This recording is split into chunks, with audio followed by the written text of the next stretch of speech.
تخيل تكون جالس في دارك، ما عليك ما بيك، كتحس باللي شي حد واقف موراك، ولكن ملي كدور ما كتلقاو والو.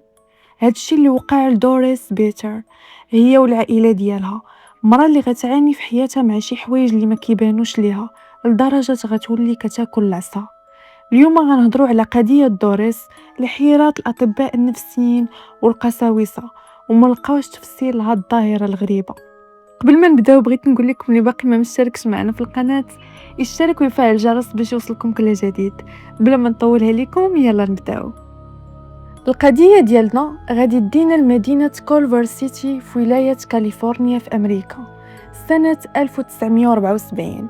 كانت كتعيش واحد السيده سميتها دوريس بيتر في الثلاثينات من عمرها، ام عزيبه عندها 4 ديال الاطفال، 3 ديال الدراري وبنت. الصراحه ما ذاكرينش الاسم ديالهم. عائلة ضحوكية عايشين حياتهم بخير. دوريس كتقرر تبدل الدار حيت مول الدار كان بدل الثمن ديال الكرا، كان زاد عليها تقريبا $100.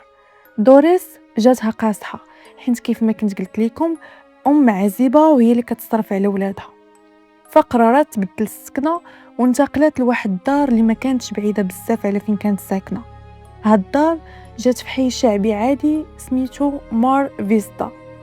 المهم دوريس هي ولادها كيحطوا الرحيل، كان كل شي غادي عادي. الليله الاولى اللي نعسات فيها دوريس في هذيك الدار قالت انها حلمات راسها كتحرق هي ولادها. واحد الحلمه اللي كانت خايبه بزاف وكتخلع. فاش فاقت الصباح قالت مع راسها هذا مجرد حلم، فبلا ما ندير بالي معاه. ولدها الكبير كان واحد المره بالليل فاق من النعاس باش يمشي للكوزينه يشرب الماء، وهو غادي في ممر الدار بدا كيغوت حتى فاقو خوتو مو دوريس. منين سولو مالك، النطق كان مشى ليه تقريبا دقيقه حتى من دوريس كانت تخلعات، وهو يقول لهم باللي شاف راجل عيني حمرين واقف بقى كيشوف فيه. خوتو تخلعوا، ولكن دوريس ما بغاتش تبين ليهم باللي حتى هي خايفه. قالت ليه لا راك غير كتخيله ولدي، وهو بقى كيحلف ليها باللي شاف شي راجل. الام دوريس شهدات باللي كل نهار كتبقى تشم ريحه خانزه بحال الريحه ديال الجيفه كدور في الدار. كتعيا ما كتسيق وترش في الروايح، ولكن والو، الريحه عاد ما كتزيد جهاد. واحد المره البنت الصغيره كانت في الحمام بالليل، واحد شويه كيطفى عليها الضو، بقات كتعيط على امها، ولكن دوريس كانت في البيت وما سمعتهاش. البنت بغات تحل الباب ديال الحمام، ما بغاش يتحل ليها، بقات كتضرب في الباب بالجهد وكتغوت حتى كتسمعها دوريس وخوتها. منين كتجي كتلقى بنتها فيها الزروقيه في يديها. دوريس قالت لها علاش سديتي عليك الباب القفل، يا كنقول لك ما تسديش عليك الباب. البنت بقات كتحلف باللي ما سداتش عليها، وحتى دوريس جاها هذا الشيء غريب حيت بنتها ضروري كتخلي الباب مردود واحد شويه، ولا حتى الا سداتو ما كتدورش القفل. دوريس هادشي اللي كيوقع ليها في الدار ما تفهمش ليها، واش كتخايل ولا غير العيا ولا الدراري كيزيدوا فيه. المهم السيده تلفات حتى غيوليو الظواهر الغريبه كتركز عليها غير هي بوحدها. من الحوايج الغريبه اللي بدات معاها فاش كتكون في الكوزينه كتوجد العشاء وخصوصا بالليل، دوريس كتبقى تسمع شي حد كينهج، والصوت كيكون واضح لدرجه كيكون قريب لودنيها بحال شي حد كان كيجري وسخفان. وفاش كتبقى تقلب في الدار كتلقى الثقيل والوليدات كلهم ناعسين، غير هي بوحدها اللي فايقه. منين كتكون دوريس غدا تنعس، الروتين ديالها ديما كتمشي كتعمر واحد الكاس ديال الماء وكتمشي كتحطو حداها. فاش كتكون غاده من الممر ديال الكوزينه ولات كتسمع اصوات ديال الناس كيهضروا بلغه ما مفهوماش، والصوت ما كيكونش واضح، كيكون غير تشويش، كيهضروا غير بالشويه. دوريس فاش كتفيق ولات ديما كتلقى الزروقيه في الحما، حتى من صحاباتها اللي معاها في الخدمه كانوا كيسولوها واش كتضربي مع شي حد، وهي ما كتلقى باش تجاوبهم حيت عارفه ما غيتيقها حتى شي واحد. مره كتقول لهم طاحت، مره كتقول لهم كنت كنلعب مع الدراري. المهم كل مره اشنو كتقول. دوريس هادشي اللي كيوقع ليها كان غادي يسطيها، كتشهد باللي كانت باغا تبدل الدار، ولكن ما كان عندها كيدير، حيت كاع فلوسها كانت حطاتهم في الاصلاحات اللي كانت في الدار وما بقى عندها حتى شي درهم. حتى جات واحد الليله اللي غتخلي دوريس تعرف باللي ما سكناش غير هي وولادها، كاينه شي حاجه اخرى مشاركه معاهم هاد الدار. واحد الليله دوريس كانت ناعسه، وهي ناعسه كتسمع التقرقيب ديال ماريو اللي في بيتها تحل. دوريس من النوع اللي نعسو ثقيل، وخا ما نعرف شنو تسمع ما كتفيقش، ولكن هذيك الليله فاقت وخا الصوت ما كانش مجهد. فاش حلات عينيها كتشوف واحد المنظر اللي خلاها تجمد في بلاصتها. دوريس تشللات، كتشهد باللي كانت باغيه غير تحرك، ولكن الجسد ديالها بحال الى لصق في الناموسيه. عرفتوا الخوت هذيك اللقطه ديال بوغطات اللي ما كتقدروش تحركوا؟ انا شخصيا شحال من مره وقعت ليا. المهم نكمل لكم. وهي تشوف 3 ديال الرجاله خرجوا من الماريو اللي كانوا كيبانوا خيال شفاف ووجههم ما بينش مزيان. قالت ان اللبس ديالهم قديم ديال القرن 18. بقاو كيدوروا ليها في بيتها، من بعد كيبانوا ليها خرجوا من البيت.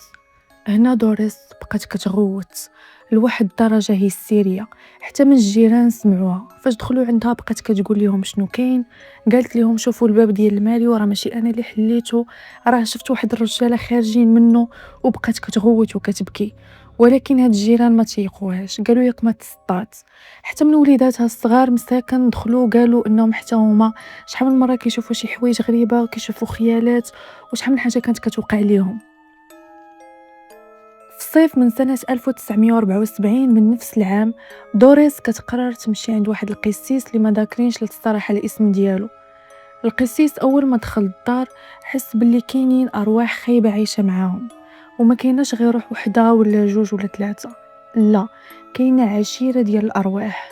قبل ما يدير جلسة طرد الأرواح قال ليها من الأحسن تبدلي هاد العتبة. الأرواح اللي ساكنين فيها راه خايبة وقوية بزاف وشيطانية، وما غيقدر عليها حتى شي حد، حيت هما ما باغينش لي يسكن معاهم وغيبقاو يأذيو فيك حتى يخرجوك منها. ولكن دوريس كانت رافضه تماما انها تخرج من الدار. ما عرفتش على الصراحه، واخا ما عندهاش الفلوس، ولكن كان عليها تاخذ كريدي من الخدمه ولا تسلف من عند شي حد. ما عرفت شنو كان كيدور ليها في راسها.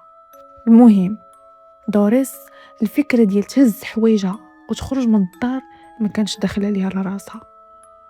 غشت من نفس السنة واحد السيدة صاحبة دوريس، قالت ليها راه كاين واحد السيد سميتو بيري تاف، محقق خوارق، راه كيدير محاضرات على الخوارق غير مرئية، راه يقدر يعاونك.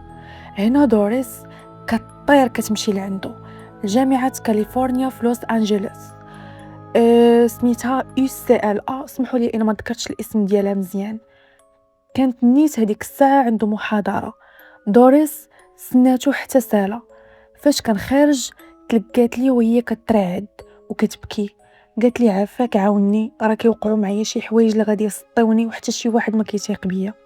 في الاول باري ما تاقش، حسب ليه شي وحده مسطيه، حتى كيلاحظ الزروقيه في وجهها وكدمات في يديها. كيسولها شكون ضربك، قالت لي باللي راه كنفيق وكنلقى راسي مضروبه. بيري تاف اصلا هو موالف بهاد الحالات. قال لها عاودي ليا، عاودت لي الاحداث اللي عاشتها من نهار دخلت لهذيك الدار. هنا بيري كيقرر يمشي عند هاد الدار هو والفريق ديالو باش يدير الانزال العلمي، وجابوا معاهم ادوات وكاميرات واجهزه قياس الكهرومغناطيسيه وميكروفونات حساسه واجهزه رصد الحراره. كاين اللي غيسولني شنو هو هاد الانزال العلمي وعلاش جابوا هاد الاجهزه وديالاش هاد الاجهزه اصلا. غنعطيكم دغيا فرق ما بين الانزال العلمي والروحاني باش نفهموا الفرق اللي بيناتهم. علماء الانزال العلمي اللي كيكونوا دارسين الفيزياء وكيفاش الماده كتحرك، كيشوفوا الارواح كطاقه او خلل فيزيائي. بالنسبه لهم هذاك الشيء اللي كيطرى هو بحال الضوء او المغناطيس، غير مجهول وغير مرئي. كيجيبوا كاميرات واجهزه قياس. مثلا الى طار كرسي كيبغيو يعرفوا شحال كانت السرعه ديال الكرسي، واش كاين مغناطيس في هذاك القنت اللي طار فيه. دابا غندوزو الانزال الروحاني اللي كيخدموا به القساوسه والوسطاء الروحانيين. هما كيشوفوا باللي الارواح كانها شيطان أو روح شريرة وخبيثة. هما بالنسبة لهم الجلسة ديال الطرد والتواصل مع الأرواح معركة ما بين الخير والشر. شنو الطريقة ديالهم؟ هما في بلاصة ما يجيبوا الأجهزة والميكروفونات كيجيبوا الصليب والماء المقدس والبخور مثلا إلى طار الكرسي، كيعرفوا باللي الشيطان غضبان وكيبداو يقراو الصلوات باش يحرقوه أو يطردوه. نرجعوا للقضية ديالنا. بيري جاب معاه 30 باحث مصور ودخلوا لدار دوريس. الدار كانت صغيرة بزاف والناس كانوا مزاحمين فيها. بيري كان عنده واحد التخوف، كان كيظن باللي هاد الزحام وكثرة الناس غتخلي الأرواح تخاف وما تبانش ليه، ولكن وقع العكس. العلماء جلسوا دوريس في بيت النعاس ديالها وبداو كيسولوها أسئلة والأحداث اللي كانت كتوقع ليها في الدار، وكانت الأمور عادية جدا، ما كاينه حتى شي حاجة اللي غريبة. بيري بدا كيستفز الأرواح بالعاني باش تجاوب معاه. بدا كيقول ليها لا، الأرواح راه ما كتقدر دير والو، راه غير كيتهيئ ليك. واحد شويه بيري قال بصوت عالي: الا كنتي هنا عطينا اشاره. فرمشت عين، الحراره ديال البيت كطيح وكيولي البرد لواحد الدرجه الناس بداو كيقفقفوا بالبرد وداتهم تشوكات عليهم. طاقم حس بلي شي حاجه تزادت معاهم في البيت. واحد شويه يبان لهم واحد الضو خضر كيدور فوق راس دوريس بحال شي دوامه. الناس اللي كانوا تما كاين اللي منهم بدا كيغوت، كاين اللي هرب، كاين اللي سخف. المصورين اللي كان جا بيري بداو كيضربوا الفلاشات بجنون وبالزربه.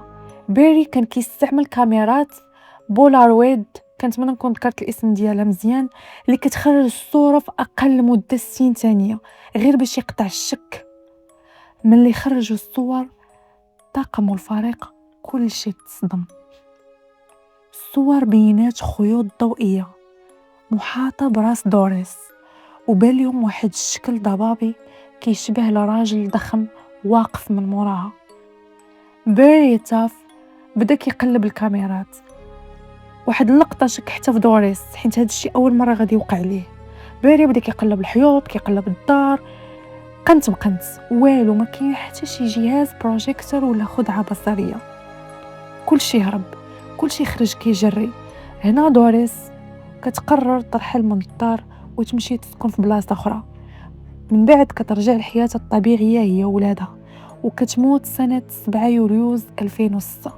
ولكن قبل ما نسالي معكم القضيه، بيري فاش هرب من هذيك الدار حتى هو والطاقم ديالو بقى عنده واحد الفضول وبغى يعرف التاريخ ديال هذيك الدار، خصوصا منين تبع مع دوريس ولقى حالتها تحسنت بزاف منين خرجت منها.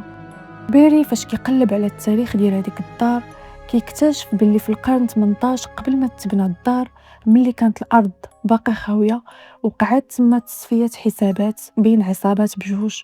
وهذا الشيء كيطابق مع 3 ديال الرجاله اللي كانت دوريس كتشوف خيالاتهم كيدوروا في الدار. في الاخير قصه دوريس بيتر كتبقى هي الحاله الوحيده في التاريخ اللي حيرات بزاف ديال العلماء والقساوسه. نتوما شنو بان ليكم؟ واش بصح كاينين ارواح الا تقتلات فشي بلاصه كتبقى ارواحهم كدور؟ انا بالنسبه ليا ممكن. علاش؟ حيت كيقولوا باللي كاينين حتى عمار الدار، وكل بلاصه في هذه الارض عندها تاريخها وشنو كان واقع فيها. اللي وصل لنهايه الفيديو يخلي لي راي ديالو في التعليق. تهلاو في راسكم، الى فيديو جديد ان شاء الله. سلامه.